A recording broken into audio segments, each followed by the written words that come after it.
지난주에 우리가 뭘 했는지 한번 기억해 보시면 좋겠습니다. 성령과의 친밀한 교제라는 그런 제목으로 우리가 살펴보았습니다. 예수님의 삶과 사역에서도 성령님과 말씀이 항상 같이 따랐고, 사도들과 초대교회의 그 사역과 삶에서도 말씀과 성령이 항상 조화를 이루어서 나타났음을 보았습니다. 이러한 삶을 위해서 우리 신앙에서 성령의 교제가 항상 절대적으로 필요한 것을 보았습니다.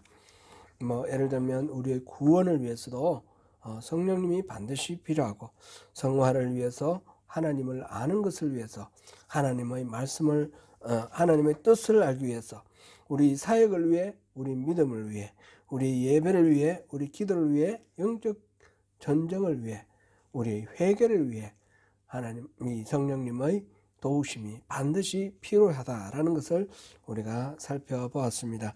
이렇게 성령과 동행하는 삶을 위해서는 끊임없는 기도의 생활이 필요하다는 것을 보았고요. 그리고 항상 말씀이 우리 안에 거하는 삶, 말씀 안에 사는 삶, 이것이 동시에 필요하다는 것을 보았습니다. 오늘은 이러한 성령과의 깊은 교제 가운데서 살아가는 삶에서 성령의 능력으로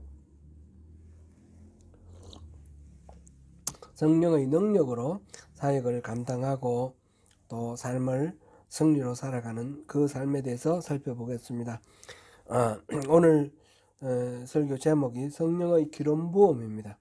성령의 기름 부음에 대해서 먼저 우리가 살펴보면 좋겠습니다. 영어로는 anointing 그러죠. anointing. 찬양 사역하는 단체의 anointing이 유명한데, 그 단체 이름만 anointing이 아니라 성령님이 기름 부어 주시는 것, 이거를 anointing이라고 합니다. 우리가 본문 우리 읽어보았는데 스가랴 4장 6절 한 번 더 읽어보겠습니다. 그가 내게 대답하여 이르되 여호와께서 스룹바벨에게 하신 말씀이 이러하니라. 만군의 여호와께서 말씀하시되 이는 힘으로 되지 아니하며 능력으로 되지 아니하고 오직 나의 영으로 되느니라. 예수님께서 사역을 감당할 때 철저히 성령의 능력으로 감당하셨죠. 어떤 우리가 일을 계획하고 수행해 나갈 때에 우리가 준비하고 능력을 기르고 하는 것들도 다 필요하지만 성령님이 함께 하셔야 됩니다. 그래서 그 부분을 우리 살펴봅니다. 누가복음 4장 16절에서 21절 읽겠습니다. 누가복음 4장 16절에서 21절.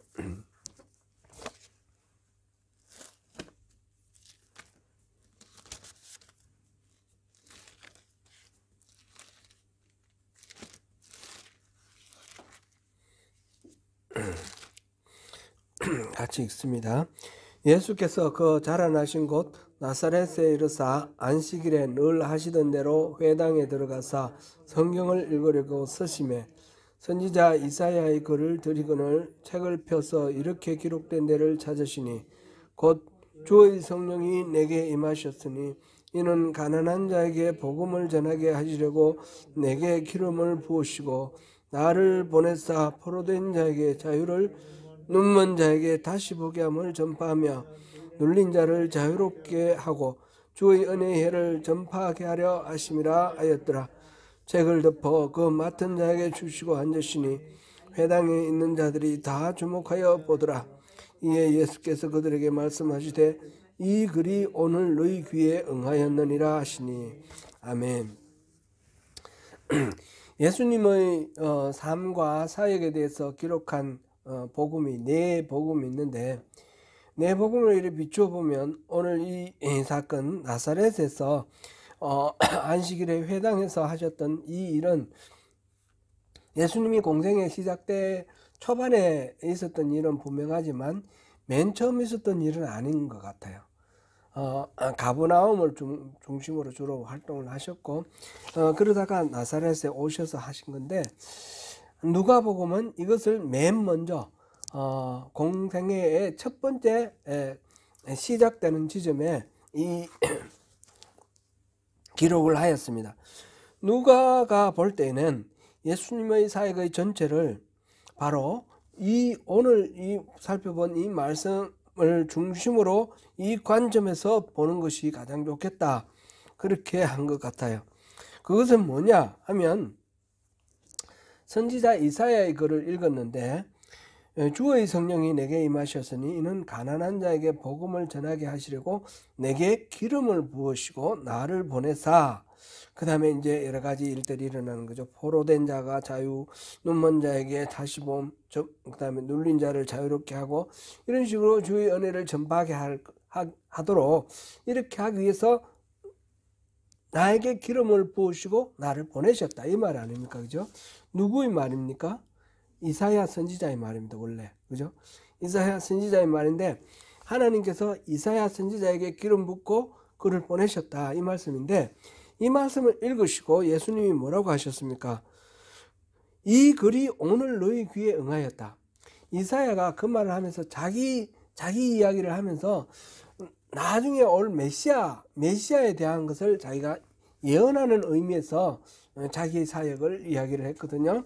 그런데 그 이야기가 바로 오늘 임했다. 그러니까 예수님에게 성령이 임하셔서 예수님을 보내셔서 이런 일들이 일어나게 했다는, 포로된 자가 자유를 얻고, 눈먼 자가 보게 되고, 갇힌 자가 풀리게 되고, 눌린 자가 자유롭게 되고, 이런 은혜의 해가 전파되게 되었다는 거죠. 예수님이 바로 그 일을 지금 성령이 임하셔서 그 일을 하게 하셨다는 겁니다. 누가의 관점에서는 이것이 굉장히 중요한 그런 일이었습니다.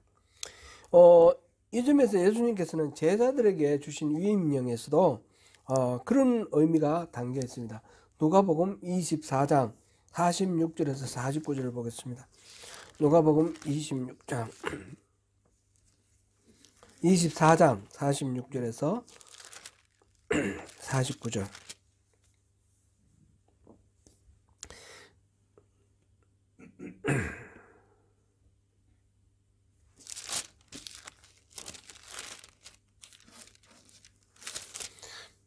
같이 읽겠습니다. 또 이르시되 이같이 그리스도가 고난을 받고 제3일에 죽은 자 가운데서 살아날 것과 또 그 이름으로 죄사함을 받게 하는 회개가 예루살렘에서 시작하여 모든 족속에게 전파될 것이 기록되었으니 너는 이 모든 일의 증인이라.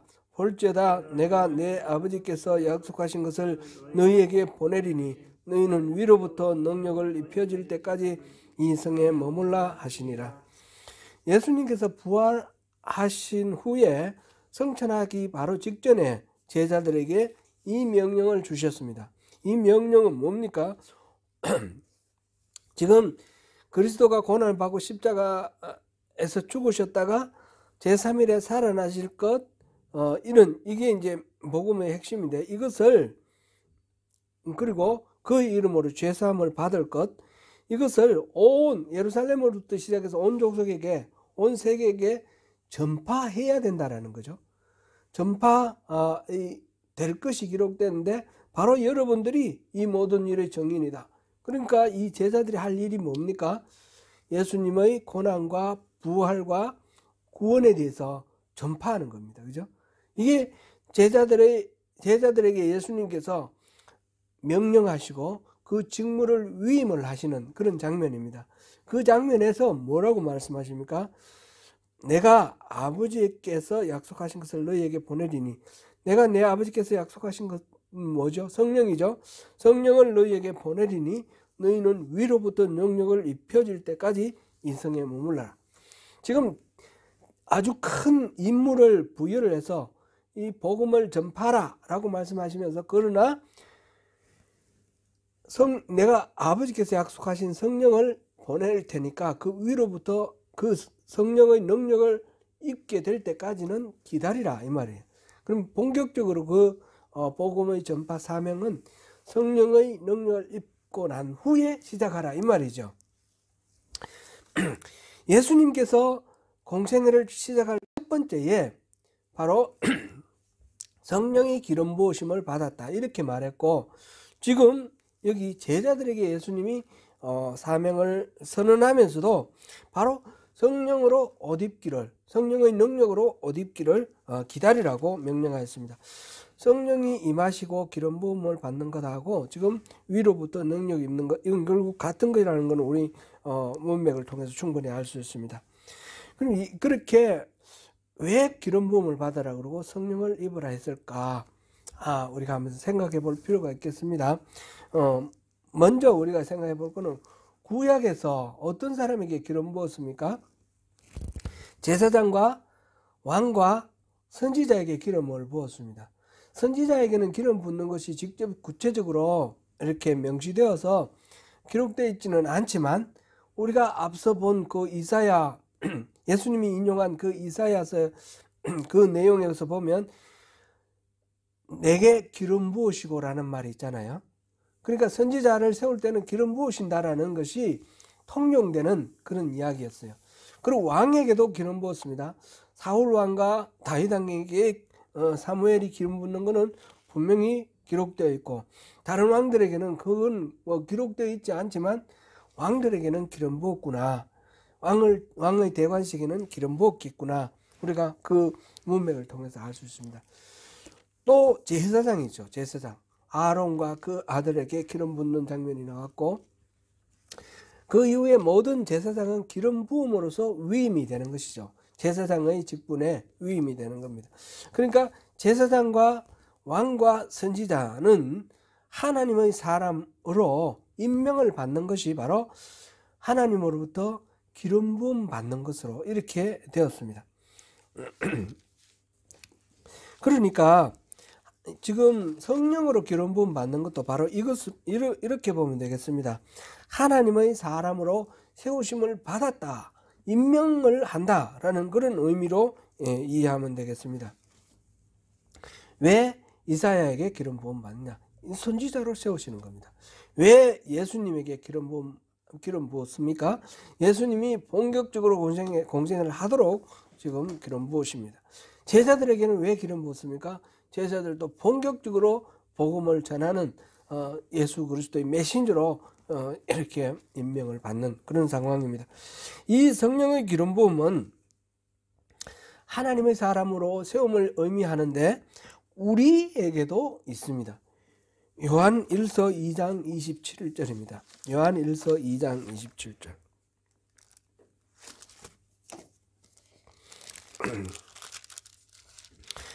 (2장 27절) 같이 읽어보겠습니다.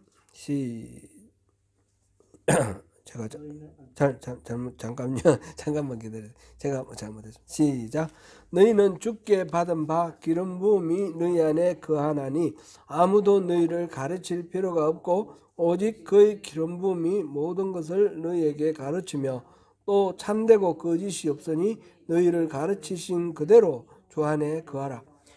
기름 부음이 우리 안에 있다라는 겁니다. 그렇게 되면 다른 사람에게 가르침을 받을 필요 없이 우리 안에 들어오신 그 성령님으로 인해서 하나님을 알게 되고 배우게 돼. 모든 것을, 하나님의 일에 대해서 모든 것을 배우게 된다 했습니다.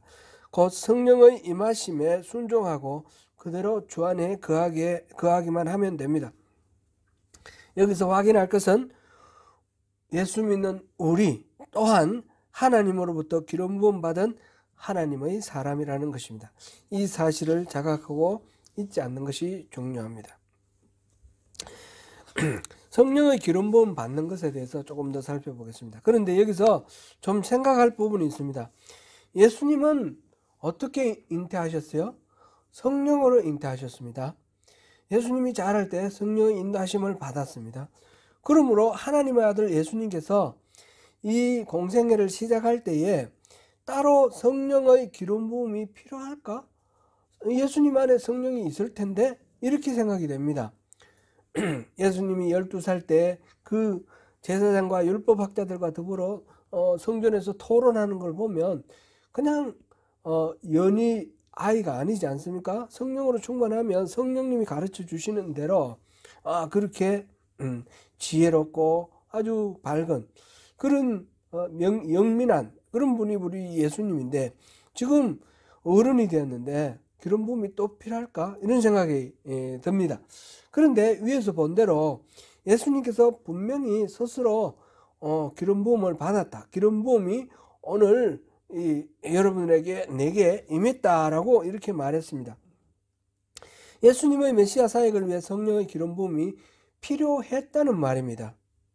예수님은 부활하신 후 제자들을 만났을 때 또한 성령을 부어 주셨습니다. 요한복음 20장 21절에서 23절입니다. 요한복음 20장 보겠습니다. 요한복음 20장 21절에서 23절 같이 읽어봅니다. 예수께서 또 이르시되 너희에게 평강이 있을지어다. 아버지께서 나를 보내신 것 같이 나도 너희를 보내노라. 이 말씀을 하시고 그들을 향하사 숨을 내쉬며 이르시되 성령을 받으라. 너희가 누구의 죄든지 사하면 사해질 것이요 누구의 죄든지 그대로 두면 그대로 있으리라 하시니라. 아멘. 예수님께서 지금 부활하셔서 제자들을 만나시고 하시는 말씀이 너희에게 평강이 있을지어다 하시면서 아버지께서 나를 보내신 것처럼 나도 너희를 보낸다. 예수님께서 이제 제자들을 파송을 하시는 겁니다. 파송을 하실 때에 그들을 향해서 숨을 내쉬면서 성령을 받아라 이렇게 성령을 주셨습니다. 숨을 내쉬면서 성령을 받아라. 성령이라는 말 자체가 펀유마, 숨이라는 뜻입니다. 그죠? 예수님께서 성령을 제자들에게 이렇게 전달해 주는 그런 상황입니다. 그러면 제자들은 이 사건이 있기 전에 성령을 받았을까요? 안 받았을까요? 예수님께서 죽으시고 부활하신 다음에 지금 성령을 받으라 주셨는데 그 이전에는 제자들이 성령 받았을까요? 안 받았을까요? 성령을 받았다고 보는 게 옳겠습니다. 요한은 예수님의 세례를 성령의 세례로 말했습니다.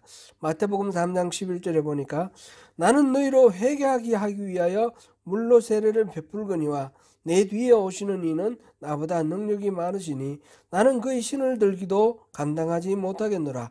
그는 성령과 불로 너희에게 세례를 베푸실 것이요.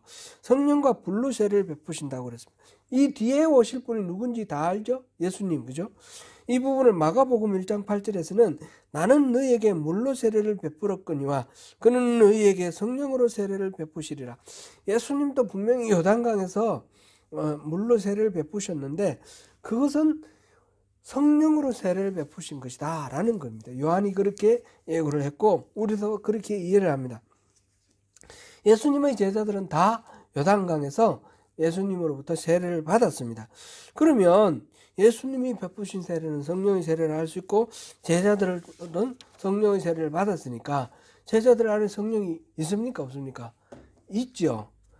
사실 이 사건 이전에 예수님의 제자들은 하나님의 백성이 이미 되어 있었습니다. 그들은 이미 깨끗하다라고 요한복음 13장 10절에서 말했고 그들의 이름이 이미 하늘에 기록되어 있다라고 누가복음 10장 20절에 말하고 있습니다.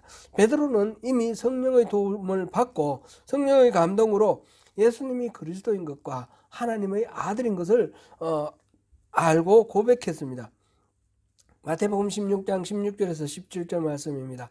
예수님의 제자들이 이미 아버지께 속했다라고 말씀하였습니다. 요한복음 17장 18절 19절 대제사장의 마지막 기도에 보면 그 성도들 제자들을 다 우리 하나님 아버지께 속했다라고 그렇게 표현합니다. 사도들이 기름 부음 받기 전까지 이미 성령을 받았습니다. 그러나 그럼에도 불구하고 예수님께서 성령을 받아라 하셨습니다. 이건 무슨 의미입니까? 이게 오늘 우리가 보고 있는 기름 부음하고 같은 의미가 아닌가 이렇게 생각합니다. 곧 그 기름 부음 속에 지금 권능이 있다 이렇게 보면 되겠습니다. 성령의 기름 부음을 받게 되면 하나님의 권능을 받게 됩니다. 여기서 정리할 수 있는 것은 성령을 받는 것과 성령의 기름 부음을 받는 것은 차이가 있다는 것을 알 수 있습니다. 성령은 예수 믿을 때 받습니다. 성령을 한번 받으면 성령님이 우리 안에 내주해 계십니다. 성령을 받은 사람이 성령을 무시하거나 자기 중심적인 삶을 살거나 죄를 짓게 되면 성령을 근심하게 한다라고 우리가 지난번에도 살펴봤습니다. 성령은 한번 믿는 것이지만, 한 번 받는 일이지만, 성령의 기름 부음 받는 것은 한 번이 아니라 계속적으로 이렇게 받아야 하는 부분입니다. 이 기름 부음은 구약의 성전 제사에서 전제를 상상하면 좋을 것 같습니다. 하나님 앞에 제사할 때 제사에 보면 화제가 있고 거제가 있고 요제가 있죠. 화제는 뭡니까? 불로 태우는 제사입니다. 요제는 뭡니까? 흔드는 거고, 거제는 이렇게 높이 드는 거고, 요제는 이렇게 흔드는 거라고 그랬습니다. 그런 제사가 있는가 하면 그런 거 중에 제일 중요한 게 화제죠. 화제에는 5가지 제사가 있습니다. 번제, 소제, 속죄제, 속건제, 화목제, 이렇게 5가지가 있습니다. 그죠? 그런데 자세히 보면 소제는 뭡니까? 소제는 곡식을 빻아가는 가루입니다. 그죠? 나머지 번제와 속죄제와 속건제와 화목제는 다 제물, 희생 제물입니다. 그죠? 짐승의 고기 덩어리, 그것을 바치는 겁니다. 그런데 이 제사를 드릴 때 보면 반드시 소제를 드릴 때는 기름을 섞어 소제를 드리게 돼 있고, 나머지에는 전제를 드리게 돼 있습니다. 전제 같은 경우는 예를 들면 소 한 마리를 드릴 때는 포도주 반 흰, 양 한 마리를 드릴 때는 포도주 3분의 1 흰, 그 다음에 이런 식으로 드리는 전제로 드리는 양이 정해져 있습니다. 드리는 거는 포도주 또는 독주 이렇게 되어 있습니다. 이거는 포도주도 마찬가지고 독주도 마찬가지고 알코올 농도가 높은 술을 드립니다.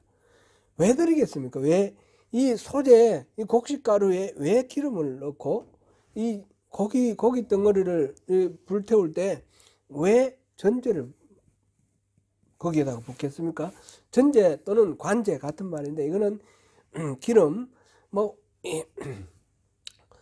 술이죠. 포도주를 즙을 짜서 이렇게 발효시킨 거니까 자신의 전 존재를 다 바쳐서 헌신한다, 이런 상징적인 의미를 쓰고 있는데, 실질적으로 기능적으로 어떤 역할을 했냐면, 이 장작을 이렇게 쌓아가지고 그 위에 이 제물을 드리는데, 황소 한 마리를 올리는데, 이게 잘 타겠습니까? 잘 안 타겠습니까? 잘 안 타는 거죠. 그걸 기름을 붓는 거죠. 기름 대신 독주, 포도주, 알코올을 붓는 겁니다. 이거는 말하자면 이게 불이 잘 타도록 하는 겁니다.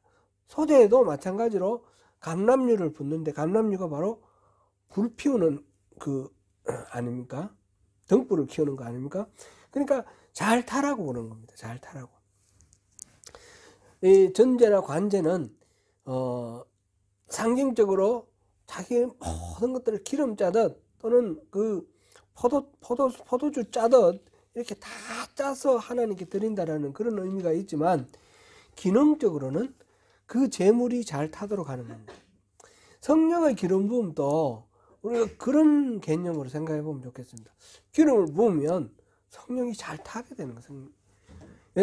우리가 예수를 영접했을 때 우리 안에 성령이 들어오시는데, 이 삶이 고달프고 이러다 보면 성령님을 잊어버리기도 하고, 믿음이 연약해지고 이렇게 능력이 없어지고 막 이래야 되는데, 그때에 전제를 부으면 불이 확 오르듯이 성령의 기름을 붓는 거예요. 성령의 기름을 부으면 어떻게 되나요? 확 타오르겠죠. 그럴 때에 성령의 능력이 왕성하게 활발하게 이렇게 보이지 않고 막 있는 둥 없는 둥 희미하던 그런 성령의 능력이 아주 활발하게 이렇게 일어나는, 불일 듯 일어나는 그런 상황을 기름 부음이라 이렇게 보면 우리가 이해하기에 참 좋을 것 같다라는 그런 생각입니다. 성령을 받는 것과 성령의 기름 부음 받는 건 다르다 그랬습니다. 성령은 우리가 예수를 믿고 주로 고백할 때 한번 받는 것이고, 성령의 기름 부음 받는 것은 성령이 활발하게 할 필요를 위해서 받는 것이기 때문에 수시로 받아야 되는 거죠. 이 기름이 다 떨어지면 다시 받아야 되는 거고, 성령 기름 부음은 언제나 이렇게 새롭게 받아야 되는 것이다, 이렇게 생각하면 되겠습니다. 그러면 성령의 기름 부음을 받으면 어떤 변화가 있는가? 이런 현상이 나타납니다. 여러 가지가 있지만 4가지만 보겠습니다. 첫째로는 여러 가지 은사가 나타납니다. 방언이라든지 예언이라든지 고린도전서 12장에 나타나는 그것 비롯해서 여러 가지 은사들이 나타납니다. 다음 주에는 이 은사에 대해서 우리가 살펴봅니다. 두 번째로는 하나님의 말씀을 담대하게 전파하게 됩니다. 성령의 기름 부음을 받을 때 나타나는 가장 중요한 현상은 바로 하나님의 말씀을 담대하게 전파하는 것입니다. 사도행전 1장 8절에 1장 8절 우리 같이 한번 보실까요? 사도행전 1장 8절 잘 아는 말씀인데 같이 찾아서 외울 수 있으시면 외시고 같이 한번 읽어보겠습니다. 오직 성령이 너에게 임하시면 너희가 권능을 받고 예루살렘과 온 유대와 사마리아와 땅끝까지 이르러 내 증인이 되리라 하시니라. 아멘. 이렇게 성령의 기름 부음 받으면 주님의, 예수님이 지금 하신 말씀인데, 성천하시기 바로 직전 하신 말씀인데, 예수님의 증인으로 이렇게 활발하게 활동하게 될 것입니다. 역사적으로 보면, 교회사적으로 보면 조지 휘필드나 조나단 에드워드나 존 웨슬리나 찰스 스폴전이나 요즘 사람으로 찰스 스폴전, 로이드 존스 이런 사람들, 유명한 설교자들 있죠. 그런 사람들이 있겠습니다. 우리 한국교회도 그런 분들이 많이 있겠습니다. 그런 기름 부음 받은 설교자를 우리가 연상을 할 수 있고, 성도들도 기름 부음을 받으면 그렇게 하나님의 말씀을 아주 잘 전하는 영향력 있는 그런 전도자가 됩니다. 세 번째로는 찬양이 살아납니다. 찬양은 예배입니다. 단순히 악기를 연주하고 노래를 부르는 것이 아니라 온 마음으로 여호와를 찬송하고 높여드리며 자신을 비워 내어드리는 것이 예배입니다. 내어드리는 그런 예배가 바로 찬양입니다. 성령으로 찬양할 때 마귀의 세력을 물리치고 질병과 심령이 치유됩니다. 다윗이 수금으로 사울에게 깃들었던 그 악신을 쫓아내는, 요즘식으로 표현하면 뮤직 테라피 이런 게 있죠. 이 찬양 속에 그런 능력이 있습니다. 우리가 외롭고 고독하고 힘들고 지치고 고날 때에, 그럴 때에 찬양이 우리에게 얼마나 큰 힘이 되는지는 우리 모두가 경험하는 바입니다. 네 번째로는 기도의 능력이 붙습니다. 성령님께서는 나의 생각을 초월하시고 인도하시는 분입니다. 로마서 8장 26절 제가 읽어드리겠습니다. 이와 같이 성령도 우리의 연약함을 도우시나니 우리는 마땅히 기도할 바를 알지 못하나 오직 성령이 말할 수 없는 탄식으로 우리를 위하여 친히 간구하시느니라. 성령이 도우시는 기도는 능력이 있습니다. 우리의 기도가 자기중심적으로 자기 연민, 하나님의 손을 구하는 이런 기도에 빠지기 쉬운데, 그럴 때 성령님께서 우리의 기도가 하나님의 얼굴을 구하고 하나님 뜻을 위하여 순종하도록 이렇게 인도하십니다. 그리고 파워풀하게 하나님을 찾고 하나님 앞으로 나아갈 수 있도록 그렇게 인도합니다. 성령 기름 부음 받기를 원하십니까? 아멘. 그런데 기름 부음은 전적으로 하나님께 달려 있습니다. 우리가 기름 부음을 어떻게 할 수가 없습니다. 우리가 기름 부음을 체험했을 경우에도 결코 나의 공로가 아닙니다. 어떤 사람은 기름 부음을 체험하고 내가 40일 작정 기도를 해가 성령 기름 부음을 받았다, 뭐 이런 식으로 말하는 경우도 있는데 그거는 잘못된 이야기입니다. 자기의 그 노력의 대가로 이렇게 받을 수 있는 것이 성령의 기름 부음이 아닙니다. 성령은 전적으로 하나님께서 기름 부어 주실 때 기름 부음이 있습니다. 그러면 우리는 할 일이 뭡니까? 우리가 할 수 있는 게 아무것도 없습니까? 입만 벌리고 하늘을 쳐다봐야 됩니까? 그런 것이 아니라 하나님이 누구에게 기름 부어 주시는가, 하나님이 누구에게 성령 충만하게 해주시는가, 그것을 우리가 알면 됩니다. 하나님은 사모하는 자에게 주신다 하였습니다. 우리가 우리 안에 기름 부어 주실 하나님의 은혜를 간절히 구하시는 가운데 주님이 부어주시는 그 은혜와 능력으로 죄와 싸워 이기고 질병을 치유하며 세상을 하나님 나라로 회복하는 능력 있는 그리스도인으로 살아가시는 저와 여러분이 되시기를 축원합니다.